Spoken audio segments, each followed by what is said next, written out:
అవునండి. యాక్చువల్లీ నేను చెప్పినట్టు ముందు ఫోర్త్ అటెంప్ట్ వరకు ఏం లేకుండే. సో, ఫిఫ్త్ అటెంప్ట్‌లో ఫారెస్ట్ సర్వీస్ అప్లై చేసి రాస్తే బ్యాకప్ ఆప్షన్ ఉంటదని అనుకున్నాను. కానీ ఇట్స్ జస్ట్ ఫర్ బ్యాకప్. అది జస్ట్ ప్లాన్ బి కోసం అని అనుకున్నాను ముందు.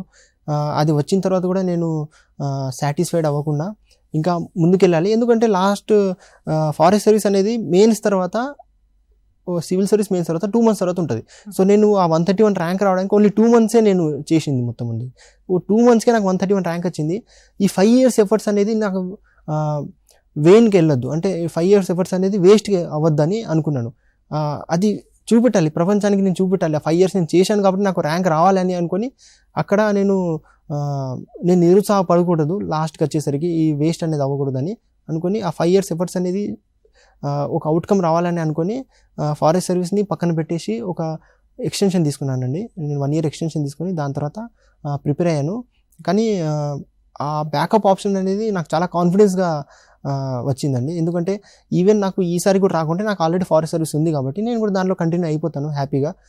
అలా అండి ఉండేది. సో, బ్యాకప్ ప్లాన్ బి అనేది చాలా ఇంపార్టెంట్ అని అనుకుంటాను నేను.